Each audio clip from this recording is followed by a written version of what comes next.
أعوذ بالله من الشيطان اللعين الرجيم. بسم الله الرحمن الرحيم. Assalamu alaikum to you all and welcome to our September Majlis, honoring our beloved Baba, Gulam Sherali, and all our Marhumin. As we're entering into the last few months of the year, I look back at the last 7 to 8 months and I still feel that this new normal has become very surreal and it doesn't feel real. Over the last few months, I have touched on various aspects of grief and suggested ways in which we can try and adopt to cope with losing a loved one. Today, I wanted to focus on a different viewpoint of grief, and instead of seeing it as stages, see it more as tasks that we have to complete. Psychologist William Worden describes 4 tasks of mourning in his book, Grief Counseling and Grief Therapy. Worden suggests that there are 4 tasks that one must complete to accomplish the process of mourning to be completed and balance to be re-established. For those of us who have experienced grief, you know that when a loved one passes away, it turns our lives upside down and our life descends into chaos. We have highs and we have lows, and there is no consistency in our feelings. Due to this, we have no balance, just extremes.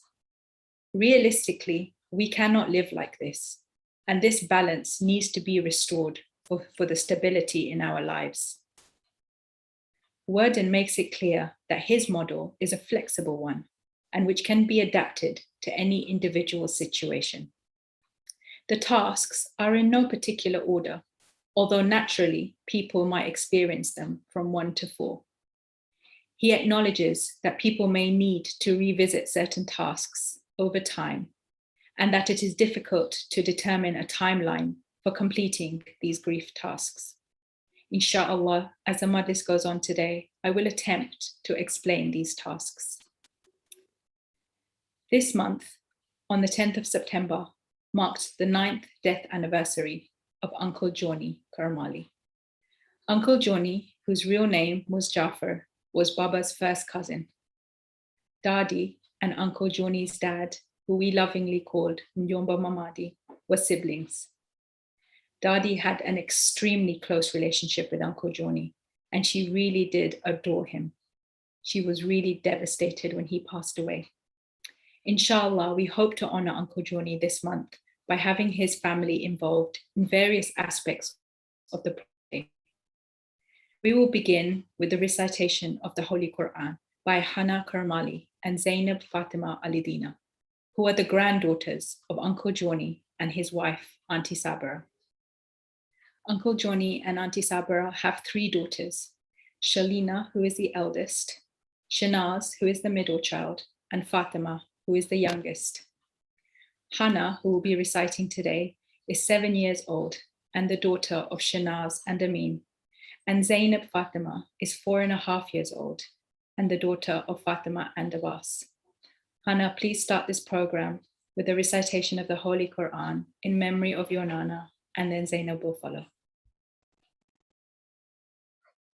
أعوذ بالله من الشيطان الرجيم بسم الله الرحمن الرحيم الحمد لله رب العالمين الرحمن الرحيم مالك يوم الدين إياك نعبد وإياك نستعين اهدنا الصراط المستقيم صراط الذين أنعمت عليهم غير المغضوب عليهم ولا الضالين.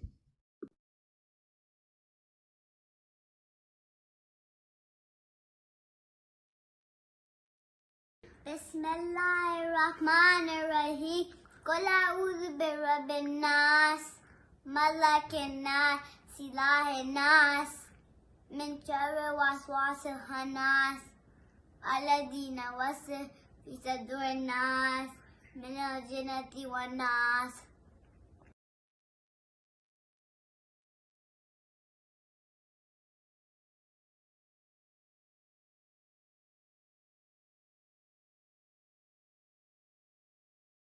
Ahsan, thank you so much to the both of you. So The first task in this model of grief is accepting the reality of the loss. This first task in overcoming grief can be both simple and complex.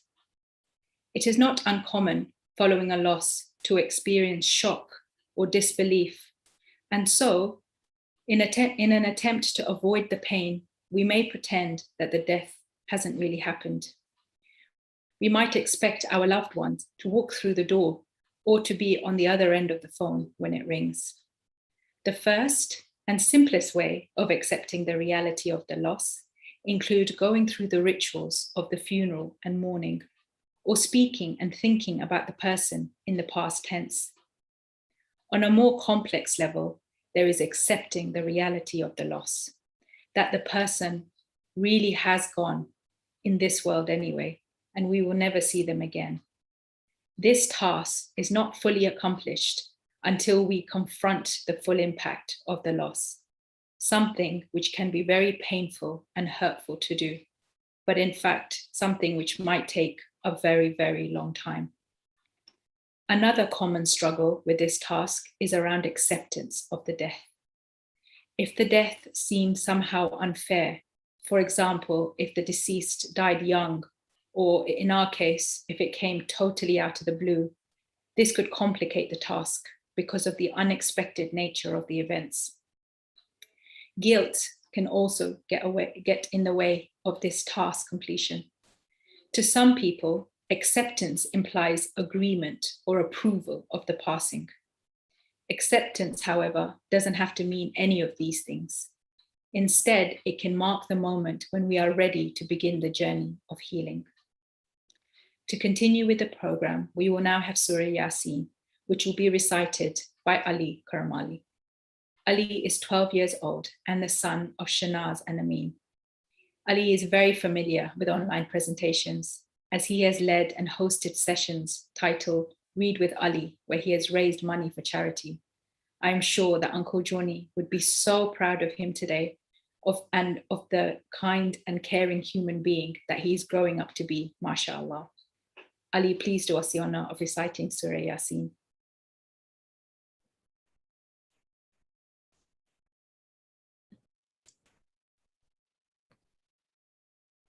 أعوذ بالله من الشيطان الرجيم بسم الله الرحمن الرحيم ياسين والقرآن الحكيم إنك لمن المرسلين على صراط مستقيم تنزيل العزيز الرحيم لتنذر قوما ما أنذر آباؤهم فهم غافلون لقد حق القول على أكثرهم فهم لا يؤمنون إنا جعلنا فيه أعناقهم أغلالا فهي الأذقان فهم مكمهون وجعلنا من بين أيديهم سدا ومن خلفهم سدا فأغشيناهم فهم لا يبصرون وسواء عليهم أأنذرتهم أم لم تنذرهم لا يؤمنون إنما تنذر من اتبع الذكر وخشي الرحمن بالغيب فبشره بمغفرة وأجر كريم إنا نحن نحيي الموتى ونكتب ما قدموا وآثارهم وكل شيء أحصيناه في إمام مبين وضرب لهم مثلا أصحاب القرية إذ جاءها المرسلون إذا أرسلنا إليهم اثنين فكذبوهما فعززنا بثالث فقالوا إنا إليكم مرسلون قالوا ما أنتم إلا بشر مثلنا وما أنزل الرحمن من شيء إن أنتم إلا تكذبون قالوا ربنا يعلم إنا إليكم لمرسلون وما علينا إلا البلاغ المبين قالوا إنا تطيرنا بكم لئن لم تنتهوا لنرجمنكم وليمسنكم منا عذاب عليم قالوا طائركم معكم أئن ذكرتم بل أنتم قوم مسرفون وجاء من أقصى المدينة رجل يسعى قال يا قوم اتبعوا المرسلين اتبعوا من لا يسألكم أجرا وهم مهتدون وما لي لا أعبد الذي فطرني وإليه ترجعون أأتخذ من دونه آلهة أن يردني الرحمن بضر لا تغن عني شفاعتهم شيئا ولا ينقذون إني إذا لفي ضلال مبين إني آمنت بربكم فاسمعون قيل ادخل الجنة قال يا ليت قومي يعلمون بما غفر لي ربي وجعلني من المكرمين وما أنزلنا على قومه من بعده من جند من السماء وما كنا منزلين إن كانت إلا صيحة واحدة فإذا هم خامدون يا حسرة على العباد ما يأتيهم من رسول إلا كانوا به يستهزئون ألم يروا كم أهلكنا قبلهم من القرون أنهم إليهم لا يرجعون وإن كل لما جميع لدينا محضرون وآية لهم الأرض الميتة أحييناها وأخرجنا منها حبا فمنه يأكلون وجعلنا فيها جنات من نخيل وعناب وفجرنا فيها من العيون ليأكلوا من ثمره وما عملته أيديهم أفلا يشكرون سبحان الذي خلق الأزواج كلها مما تنبت الأرض ومن أنفسهم ومما لا يعلمون وآية لهم الليل نسلخ منه النهار فإذا هم مظلمون والشمس تجري لمستقر لها ذلك تقدير العزيز العليم والقمر قدرناه منازل حتى عاد كالأرجون القديم لا الشمس ينبغي لها أن تدرك القمر ولا الليل سابق النهار وكل في فلك يسبحون وآية لهم أنا حملنا ذريتهم في الفلك المشحون وخلقنا لهم من مثله ما يرقبون وإن نشأ نغرقهم فلا صريخ لهم ولا هم ينقذون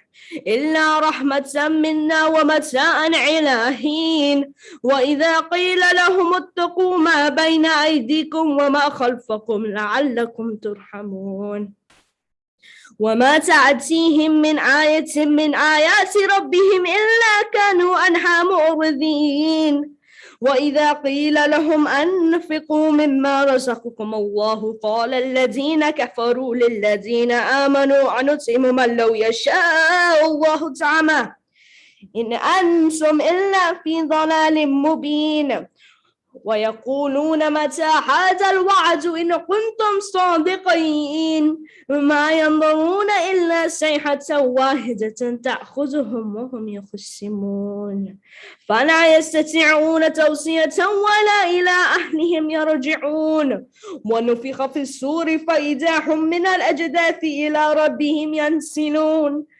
قالوا يا ويلنا من بعثنا من مرقدنا هذا ما وعد الرحمن وصدق المرسلون إن كانت إلا صيحة واحدة فإذا هم جميع لدينا محضرون فاليوم لا تظلم نفس شيئا ولا تجزون إلا ما كنتم تعملون إن أصحاب الجنة اليوم في شغل فاكهون هم وأزواجهم في ظلال على الأرائك متكئون لهم فيها فاكهة ولهم ما يدعون سلام قولا من رب رحيم وامتازوا اليوم أيها المجرمون ألم أعهد إليكم يا بني آدم ألا تعبدوا الشيطان إنه لكم عدو مبين وأن اعبدوني هذا صراط مستقيم ولقد أضل منكم جبلا كثيرا أفلم تكونوا تعقلون هذه جهنم التي كنتم توعدون اصلوها اليوم بما كنتم تكفرون اليوم نختم على أفواههم وتكلمنا أيديهم وتشهد أرجلهم بما كانوا يكسبون ولو نشاء لتمسنا على أعينهم فاستبقوا الصراط فأنى يبصرون ولو نشاء لمسخناهم على مكانتهم فما استطاعوا مضيا ولا يرجعون ومن نؤمره ننكسه في الخلق أفلا يعقلون وما علمناه الشعر وما ينبغي له إن هو إلا ذكر وقرآن مبين لينذر من كان حيا ويحق القول على الكافرين أولم يروا أنا خلقنا لهم من مثله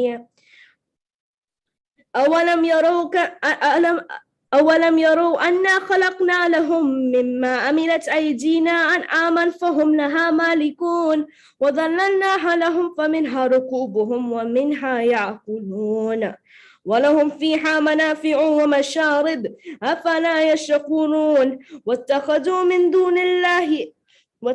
من دون الله آلهة لعلهم ينصرون لا يستطيعون نصرهم وهم لهم جند مهضرون فلا يحزنك قولهم إنا نعلم ما يسرون وما يعلنون أولم يرى الإنسان أنا خلقناه من نطفة فإذا هو خصيم مبين وضرب لنا مثلا ونسي خلقه قال من يحيي العظام وهي رميم قل يحييها الذي أنشأها أول مرة وهو بكل خلق عليم إن الذي جعل لكم من الشجر الأخضر نارا فإذا أنتم منه توقدون أوليس الذي خلق السماوات والأرض بقادر على أن يخلق مثلهم بلى وهو الخلاق العليم إنما أمره إذا أراد شيئا أن يقول له كن فيكون فسبحان الذي بيده ملكوت كل شيء وإليه ترجعون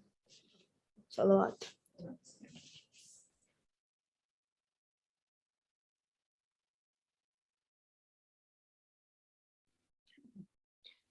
Asant, thank you very much, Ali, for that beautiful recitation.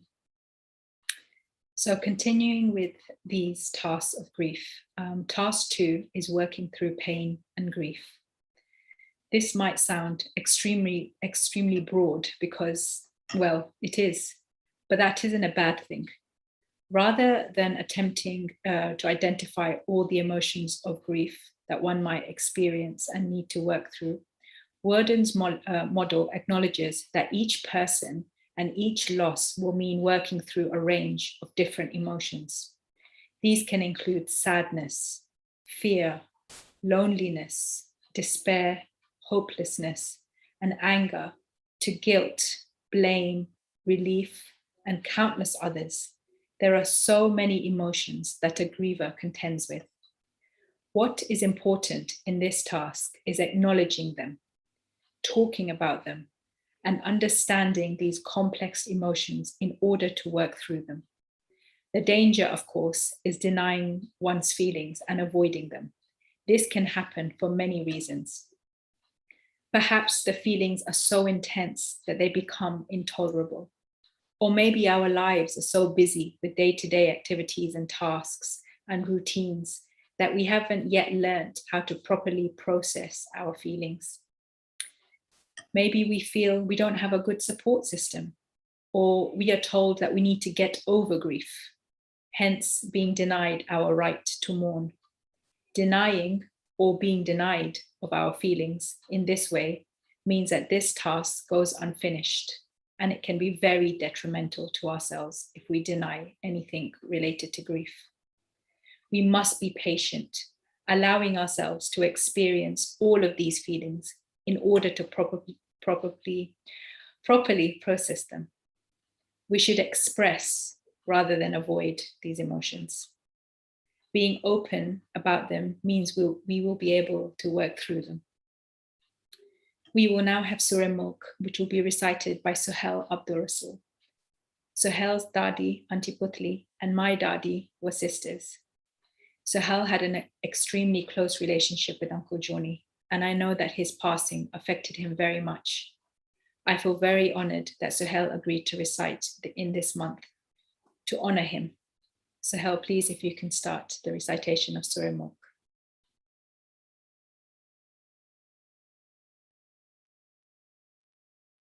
أعوذ بالله من الشيطان اللعين الرجيم. بسم الله الرحمن الرحيم. تبارك الذي بيده الملك وهو على كل شيء قدير. الذي خلق الموت والحياة ليبلوكم أيكم أحسن عملا وهو العزيز الغفور.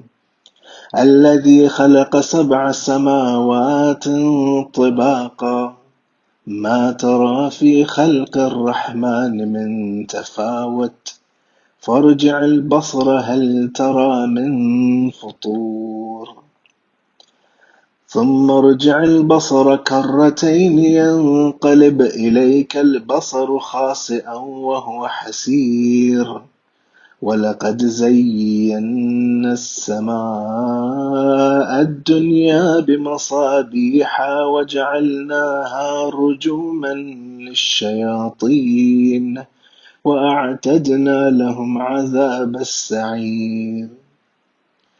وللذين كفروا بربهم عذاب جهنم وبئس المصير. إذا ألقوا فيها سمعوا لها شهيقا وهي تفور تكاد تميز من الغيظ كلما ألقي فيها فوج سألهم خزنتها ألم يأتكم نذير قالوا بلى قد جاءنا نذير فكذبنا وقلنا ما نزل الله من شيء إن أنتم إلا في ضلال كبير. وقالوا لو كنا نسمع أو نعقل ما كنا في أصحاب السعير فاعترفوا بذنبهم فسحقا لأصحاب السعير. إن الذين يخشون ربهم بالغيب لهم مغفرة وأجر كبير. وأسروا قولكم أو اجهروا به إنه عليم بذات الصدور. ألا يعلم من خلق وهو اللطيف الخبير. هو الذي جعل لكم الأرض ظلولا فامشوا في مناكبها وكلوا من رزقه وإليه النشور. أأمنتم من في السماء أن يخسف بكم الأرض فإذا هي تمور أم أمنتم من في السماء أن يرسل عليكم حاصبا فستعلمون كيف نذير.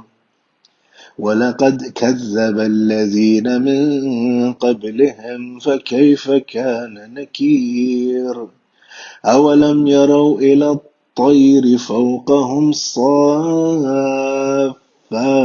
ويقبضن ما يمسكهن إلا الرحمن إنه بكل شيء بصير. أمن هذا الذي هو جند لكم ينصركم من دون الرحمن إن الكافرون إلا في غرور أمن هذا الذي يرزقكم إن أمسك رزقه بل لجوا في عتو ونفور أفمن يمشي مكبا على وجهه أهدى أمن يمشي سويا على صراط مستقيم قل هو الذي أنشأكم وجعل لكم السمع والأبصار والأفئدة قليلا ما تشكرون قل هو الذي ذرأكم في الأرض وإليه تحشرون ويقولون متى هذا الوعد إن كنتم صادقين قل إنما العلم عند الله وإنما أنا نذير مبين فلما رأوه زلفة سيئت وجوه الذين كفروا وقيل هذا الذي كنتم به تدعون قل أرأيتم إن أهلكني الله ومن معي أو رحمنا فمن يجير الكافرين من عذاب أليم قل هو الرحمن آمنا به وعليه توكلنا فستعلمون من هو في ضلال مبين قل أرأيتم إن أصبح ماؤكم غورا فمن يأتيكم بماء معين صدق الله العلي العظيم.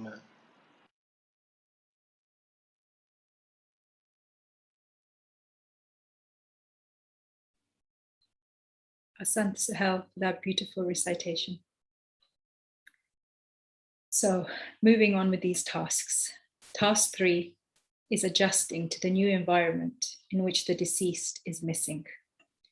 Worden acknowledges that this task can also mean very different things to different people, depending on the relationship of the person who has died, as well as the roles that have been impacted by the loss. This readjustment happens over an extended period of time and can require internal adjustments as well as external adjustments. It may take a significant period of time just to realize the different roles that the loved ones that we have lost performed. This can be especially difficult for widows and widowers who may need to learn a wide array of new skills and tasks, ranging from bill paying, parenting, taking care of the home, to environmental changes such as living alone, doing things alone, and redefining themselves without the other person. This kind of reasoning can leave people stuck. You have to adjust and adapt to the new normal, which entails reorientating and restructuring what you do without your loved one in the picture. It can leave you feeling lost, but if you're able to adapt and try to make new routines, you will come out of it stronger. So try and ensure that you don't let this task break you. Rather, let it make you. We will now have a munajat which will be recited by Sibten Molidina. Sibten uncle and Baba were more than just friends. They were brothers. They used to speak every single day and had many interesting stories to share when they used to play cricket together, many involving runouts, which I will not mention. Sibten uncle, please do us the honor of reciting a munajat.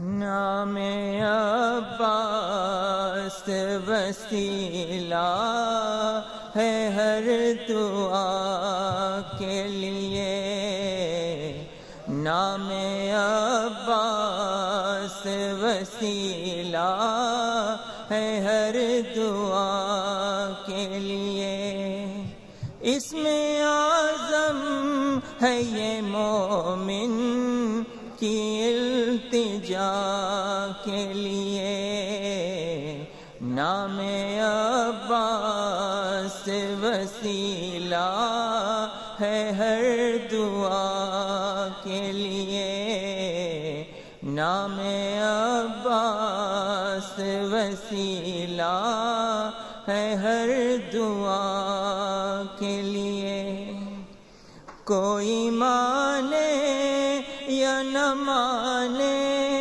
ہے یہ ایمان میرا، نام عباس تو بخشش کا ہے سامان میرا، چشمہ فیض ہے، چشمہ فیض ہے یہ در ہر ایک گدا کے لیے، نام عباس وسیلہ ہے ہر دعا کے لیے، نام عباس وسیلہ ہے ہر دعا کے لیے، در پہ ایک بار جو آیا کبھی خالی نہ گیا،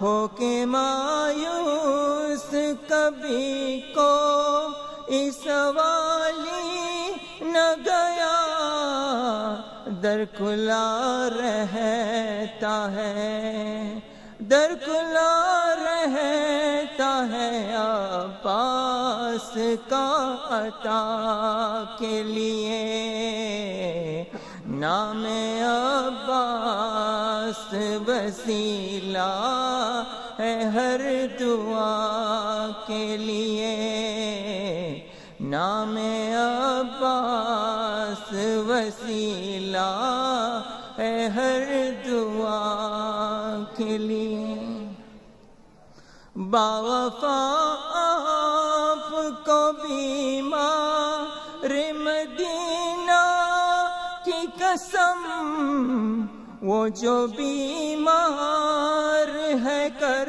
ان پہ ذرا نظر کرم، تیرے پرچم کی ہوا چاہیے شفا کے لیے، نام عباس وسیلہ ہے ہر دعا کے لیے، نام عباس وسیلہ ہے ہر دعا کے لیے، جو عزادار زیارت کو تڑپتے ہیں تیری، آپ کو واسطہ شبیر کا مولا غازی، در پہ بلوا لو،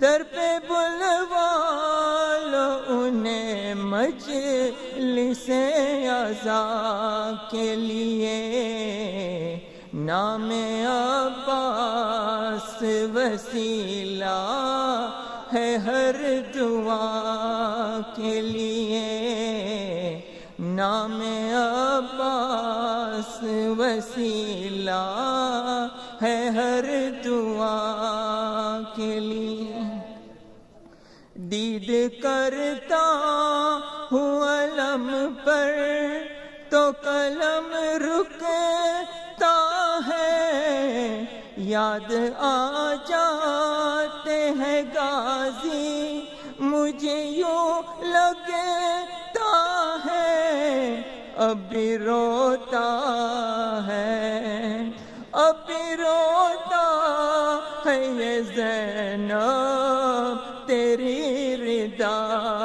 के लिए नाम अब्बास वसीला है हर दुआ के लिए नाम अब्बास वसीला है हर दुआ के लिए रोके करते हैं अज़ला नौकरी में के दुआ बैर ज़ुल्मात में अब डूब चुकी है दुनिया बेच दे मेहदिए दौरा को अब खुदा के लिए नाम अब्बास वसीला है हर दुआ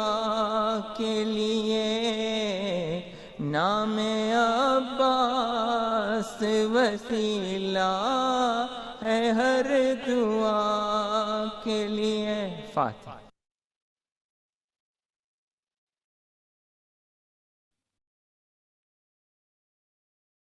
Asant. Thank you very much, Siftin Uncle. So the last task, task 4, is about finding a connection with the deceased whilst trying to move forward with life. The gist of task 4 is to try and find an appropriate, ongoing connection in our emotional lives with the person who has died while allowing ourselves to continue living. Again, this task can mean very different things to different people. Worden lays out a general template for its completion. We must allow space for thoughts and memories of the deceased, whilst at the same time engaging in our daily present activities that are meaningful to us. This can include finding new hobbies that are enjoyable to us or traveling. We need to have a balance between the past and the present, trying to move on with our lives in a way which doesn't make us feel guilty or sad, whilst remembering our loved ones in a positive and happy manner. The best way for me to describe this is by a quote that someone recently told me when he said to me, "Don't mourn his death, but celebrate his life." For me, that statement is so true. Baba lived a wonderful life, serving others whilst also enjoying life to its full potential. He was one of a kind, and I would be doing a grave injustice to him if I didn't celebrate his life and all his wonderful achievements, mashallah. For Worden, not accomplishing this task is to not live. It is a sense that life stopped when that person died, and we're not able to resume life in a meaningful way. Our lives were intertwined with that loved one, and so we have to untangle ourselves from them so that we are able to live. It doesn't mean that we stop loving them, but it also doesn't mean that we died the same day that they did. We didn't. We have to try and walk a new path of life without them being physically present, but spiritually, I feel that they will always be there. This last task can take a very long time and be one of the most difficult to accomplish. Life looks and feels different when we lose a loved one, but we have to try and enjoy the gift of life that Allah has given us so that we are able to make the most of our time here, ensuring that we honor our marhumeen every day and thereby securing our akhirah and theirs. For our lecture today, I am blessed to introduce Miqdad Versi. Miqdad is a former student of the Al-Mahdi Institute and has studied under various scholars, including Ayatollah Sayyid Fadl Milani. His specific interest is in fiqh on contemporary topics, and he has a popular blog titled Inside the Mind of a Scholar. Outside of his interest in fiqh, he is an executive committee member of the Shia Ishnashri community of Middlesex, a media spokesperson and part of the public affairs team at the Muslim Council of Britain. He is a commentator on how politicians and media influencers discuss Muslims and Islam. Miqdad has regularly been published in various newspapers, such as The Guardian and The Independent, and has conducted interviews across most of the main media outlets, including BBC Newsnight and Good Morning Britain. The BBC have called him the man correcting stories about Muslims, and he has prompted dozens of apologies and corrections from national media outlets. Miqdad, please do us the honor of addressing us today.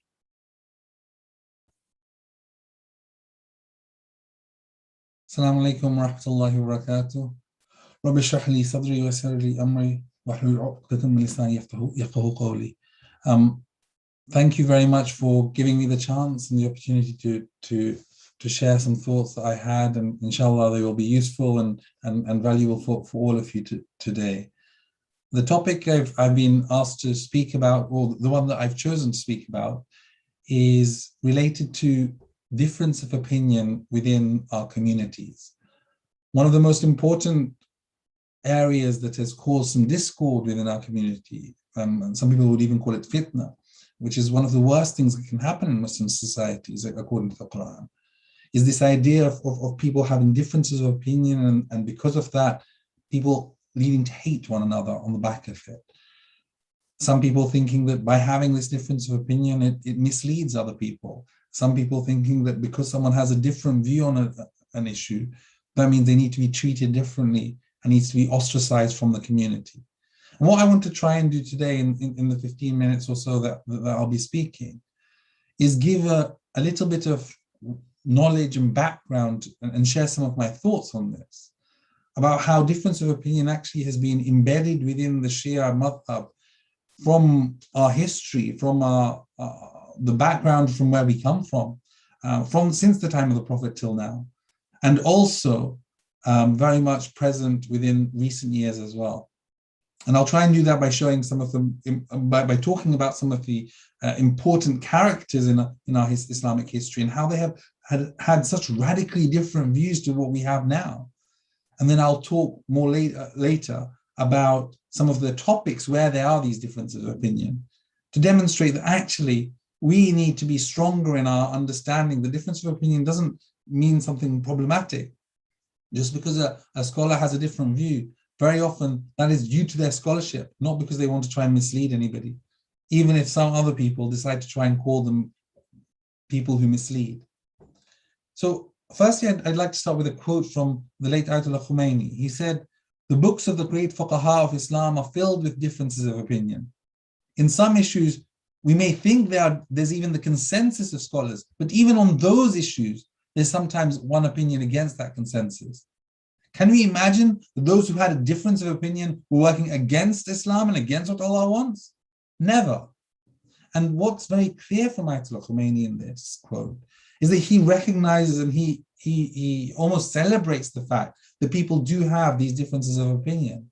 And it's going to be obvious that scholars who look at these things would think in this way.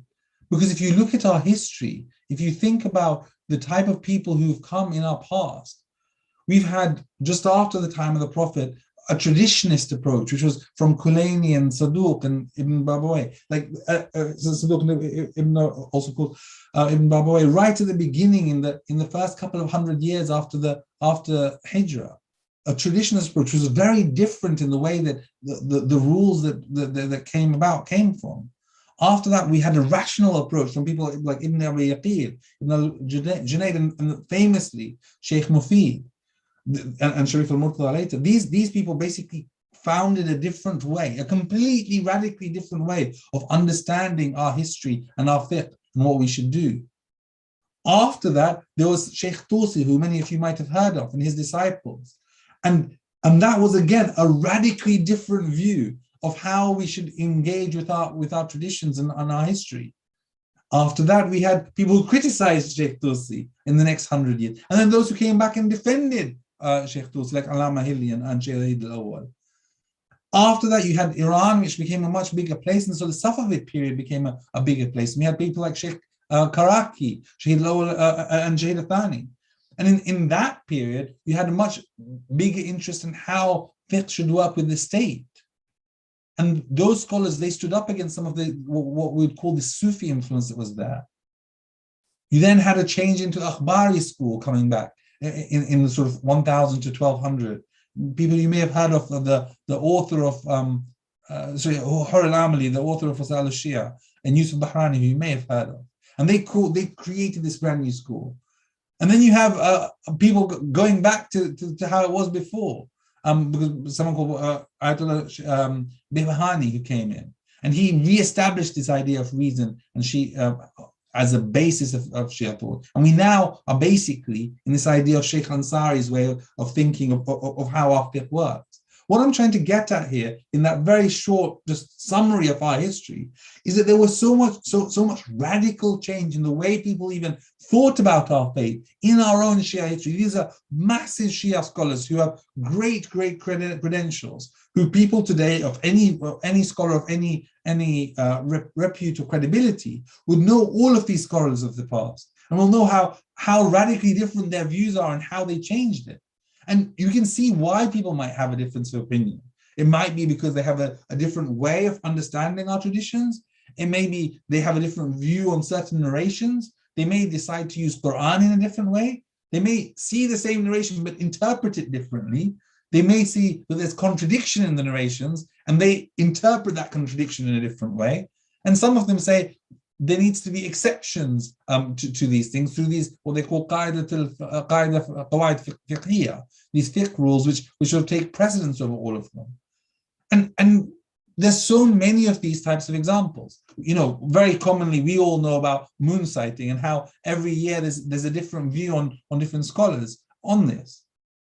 With some saying that it needs to be local, other people saying it can be anywhere in the world. Some people say it has to be seen. Some people say you can use calculations. Some people say that you can use a telescope. People have these different views. They look at the same narration. They look at the word فَمَنْ شَهِدَ مِنْكُمُ الشَّهْرَ, the word shahida. They look at the fact, they looked at some of these words and they get a different interpretation from it. Sometimes it is that easy that people can have those differences of opinion. I mean, what we see quite often in so many different narrations and different topics is that by looking at the exact same sources, people can come up with very different opinions.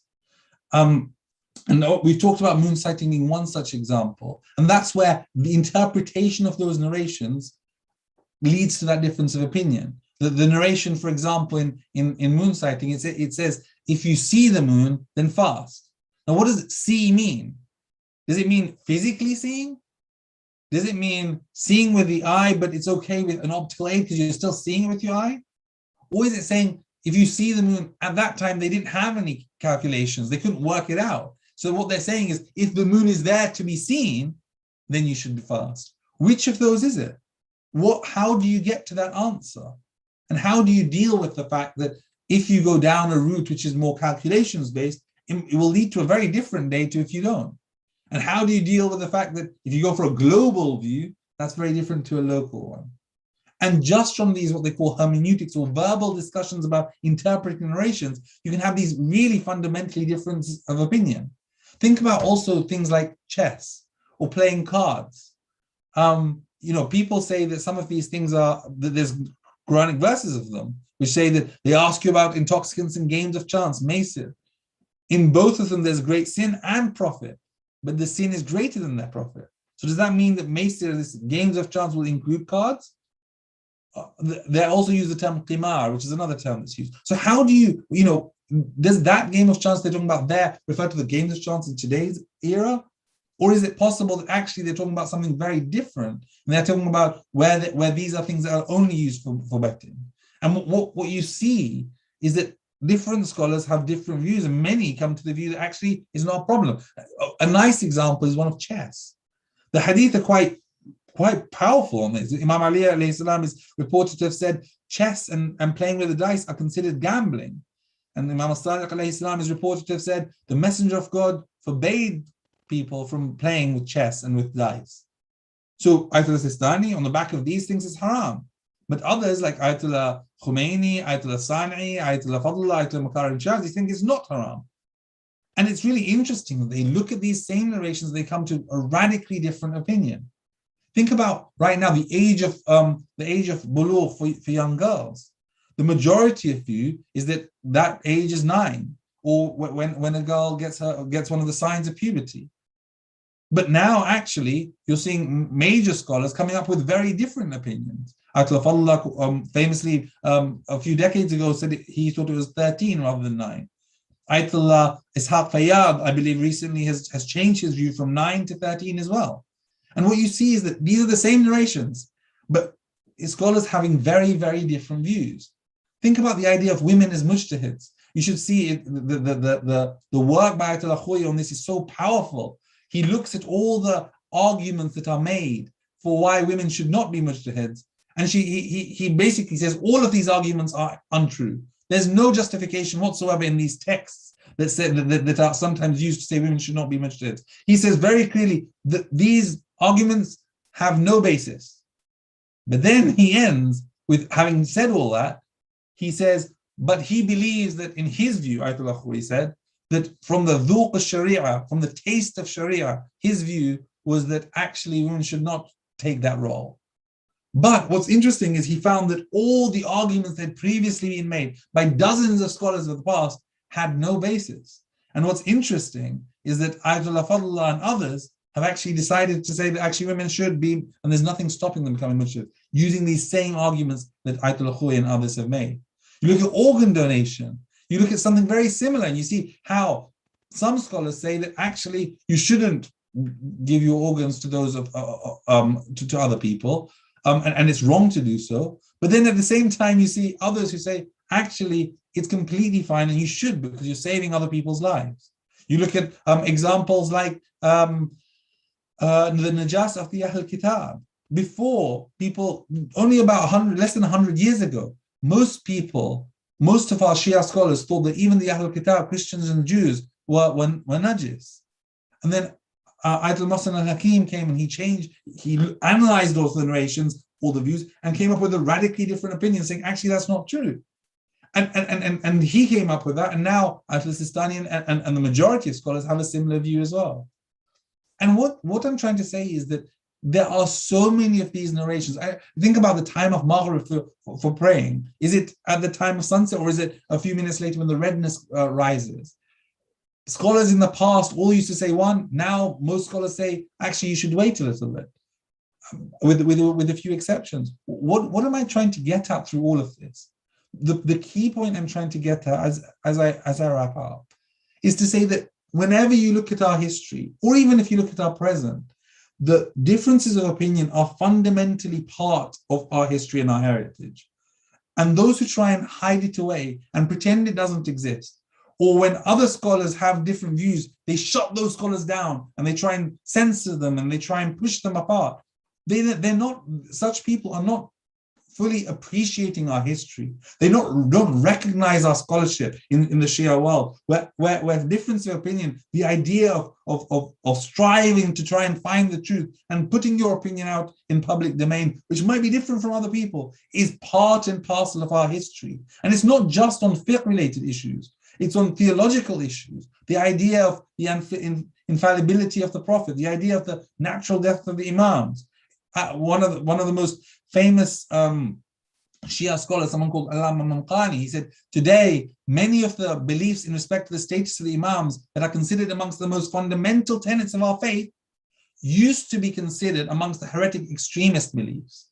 These are what real massive scholars who our scholarship will all be aware of.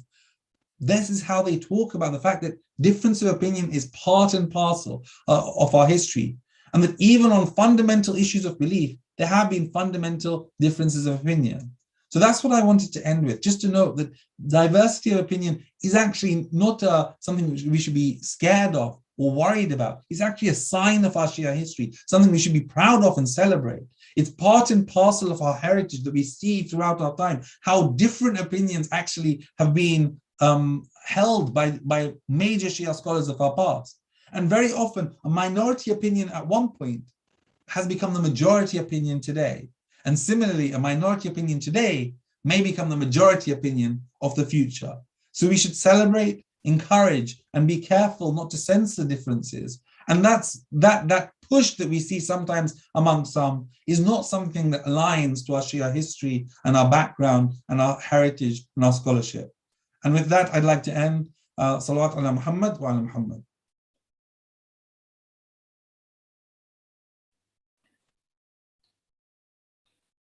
Ahsan, thank you very much, Miqdad, for that very informative talk. Inshallah, I pray that with all the differences we might have as a community, that we're still able to be respectful of one another, because I think first and foremost, that's probably the most important thing as humans and as Muslims, that we do respect one another, inshallah, and we are able to unite regardless of what our differences are, inshallah. Thank you very much.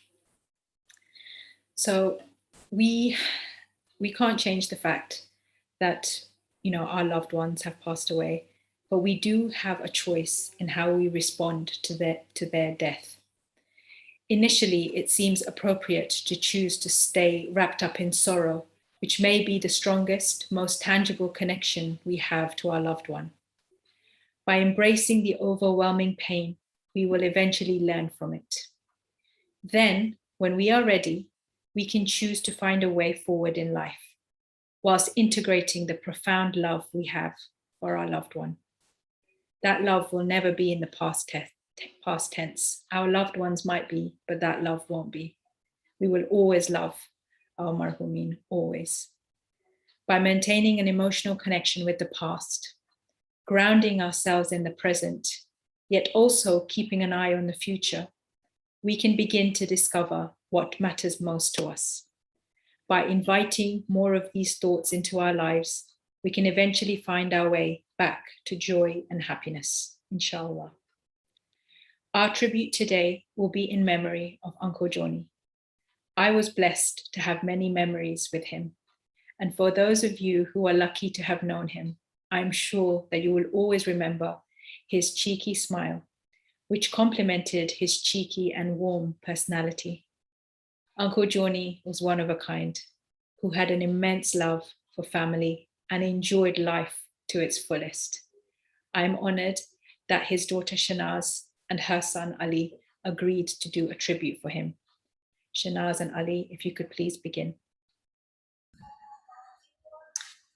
Assalamu alaikum, everybody. It is wonderful to know that so many of you have taken some time out of your busy days to join us to mark my father's 9 years since he passed away. His death anniversary was yesterday.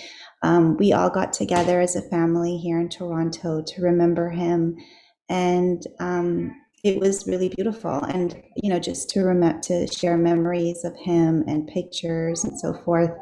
And it's just lovely to know that there's so many people across the world that want to share those memories with us. So thank you again. Ali is in madrasa right now, so actually he couldn't join us just for this time, but I'm really happy to be able to present to you a video that I produced and put together that is basically a memory of like snapshots of my father's life. I know you all knew him quite well and appreciated some of those qualities that Rowena's already mentioned, his sense of humor, his sense of adventure, his charm, his love for families and friends getting together all the time, and his huge heart. He was so generous in so many different ways. His generosity manifested in different ways, whether it was just kind of lending an ear to someone when they wanted to talk to him about something, or they had a problem and they kind of wanted his insight. He was there.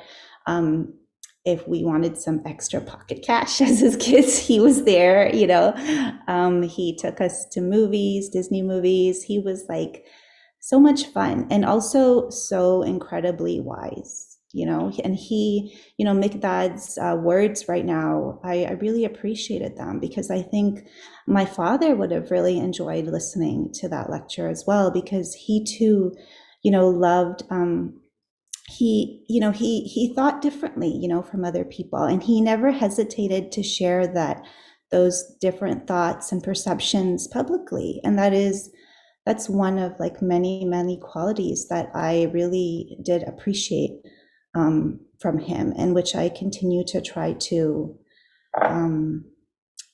just try to apply to my own self, to my professional development, to my personal development, and to my children.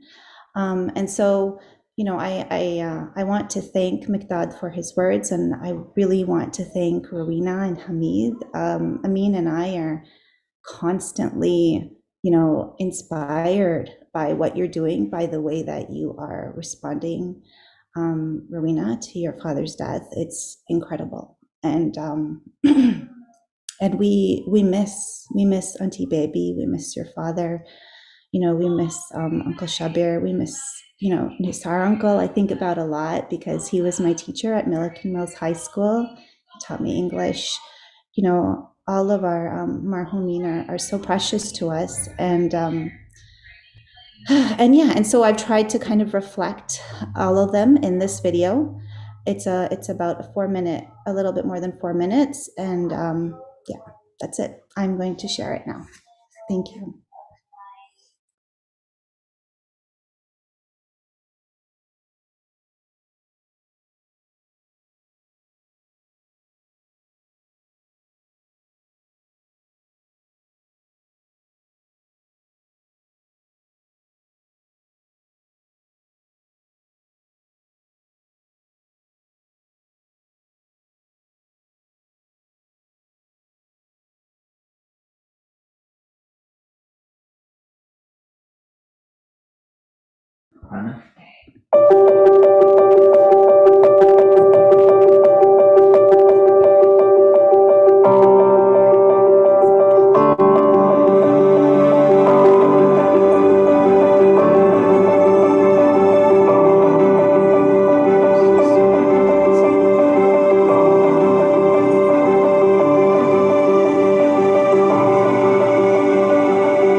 Oh.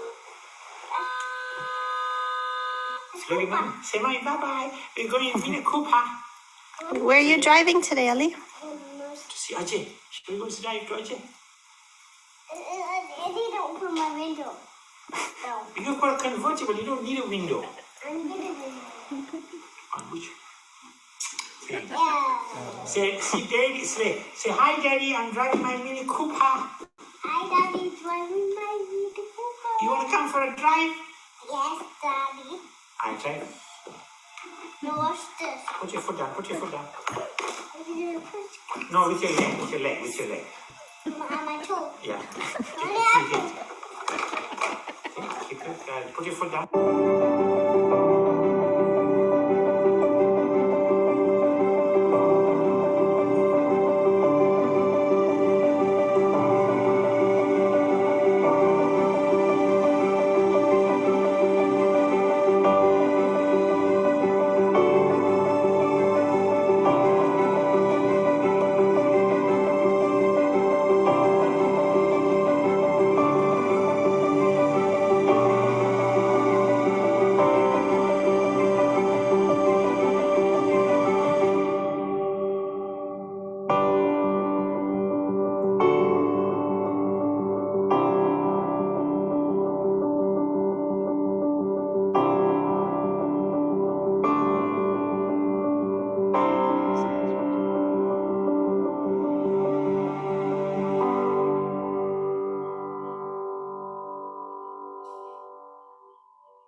I don't know what I've been told.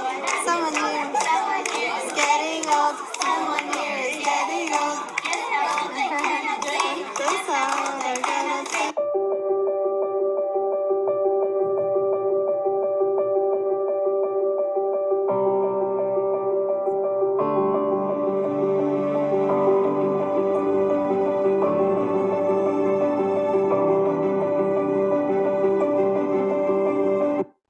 Leg, with your leg. On my toe. Yeah.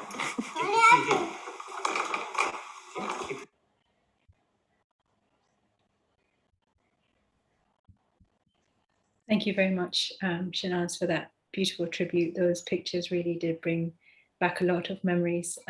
I didn't see much of Uncle Johnny when he got sick, so I always remember him very differently. You know, he didn't have any white hair. He was just jolly and always teasing, big heart, like you mentioned. And I feel very, very blessed and honored that I did get to know him, that he did attend, you know, my wedding as well, alhamdulillah. So thank you so much for sharing those very personal memories. Hamid and I feel honored that we were able to dedicate this month to him, and we pray for him and for all our marhumeen that inshallah Allah showers their rahmah on them. He was an exceptional role model. So I know that, you know, you guys, you know, you, Shalina and Fatima were his daughters, but it's amazing how he would treat all of us with such warmth that we didn't feel that he was an uncle. It was like having another father, to be honest. So he really was fantastic, and we loved when he was living here in the UK.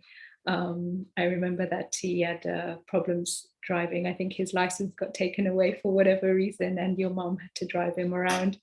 And we will never forget him being in the passenger seat because he hated it. He wanted to drive. So I have a lot of memories with him, which inshallah will always be with me. So thank you so much again for sharing, and inshallah we remember him always.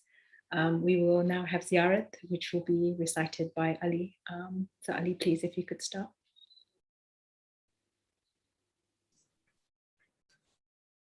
Please stand up for Shiite. Assalamu alaikum ya Rasulullah. Assalamu alaikum ya Amir al-Mu'mineen. Assalamu alaikum ya Fatima al-Zahra, Sayyidat al-Nisa al-Alamin. Assalamu alaikum ya Imam Hassan al-Mashtaba. Assalamu alaikum ya Hussein al-Shahid. Assalamu alaikum ya Imam al-Zain al-Abidin wa Muhammad al-Baqir wa Ja'far al-Sadiq wa Musa al-Qadim wa Ali al-Ridha wa Muhammad Sahi wa Ali al-Naki wa Hassan al-Askari wa rahmatullahi wa barakatuh. السلام عليك يا صاحب العصر والزمان أنا من فتنة الزمان. السلام عليك يا شريك القرآن وقربة الإيمان وإمامنا وإمام الإنس والجان. أجل الله تعالى فرجه وسهل الله تعالى مخرجه وظهور ورحمة الله وبركاته. اللهم صل على محمد وآل محمد. Ahsant, thank you very much, Ali. So this concludes today's Majlis. Thank you so much to all the reciters for taking the time and effort to be involved today, and for all of you for watching and continuing to support the family during this incredibly testing time. The love and support shown by you all has meant the world to us and helped us greatly. It is something which we will never forget, and we ask Allah to shower His blessings on you and on your families for the compassion you have shown. Today, I have attempted to share some thoughts on seeing grief in a different way, which I hope can help some of us who are grieving for a loved one, whether recently or longer. In this case, for Warden, mourning is successfully completed when one has completed all 4 of these tasks. What is important for us to remember as grievers is that this is just a theory and a way to try and make sense of this complex emotion of grief. They are certainly helpful and relevant tasks, but if you do not feel like you have completed them, then this is not a reason to panic. It may mean that you're still working through the process, or it may mean that this model is just not for you and it doesn't best reflect your own experience. Grief is unique for all of us, and I hope and pray that those who are grieving have the necessary support around them during this challenging time. Grief, though it may be universal, is different for everybody. Whilst most people experience a range of recognizable reactions and emotions, no 2 people will be affected the same. Whereas some people endure a period of sorrow and numbness, others may experience guilt or anger. Whatever grief brings, everyone copes with these emotions in their own way. There is no normal or right way to grieve, no standard time frame for the process, no correct order in which to experience feelings, and the intensity of feelings varies from person to person. Instead, grief is chaotic. The stages or the tasks are scrambled, and it is rarely straightforward. But during this immensely difficult time, I hope and pray that we are able to support each other and reach out, connect with those who we may have not spoken to in a while. By connecting and communicating, we are able to unite as a community, bond with others through memories of our departed soul, and thereby starting and continuing the healing process from the emotion and stage in life known as grief. Inshallah, I hope and pray you're able to join us again in October for our next Majlis. Let us end by remembering and praying for all those who are currently unwell all around the world, for those who are suffering, and for those who have sadly lost their lives. Surah Al-Fatiha. Wassalamu alaikum wa rahmatullahi wa barakatuh.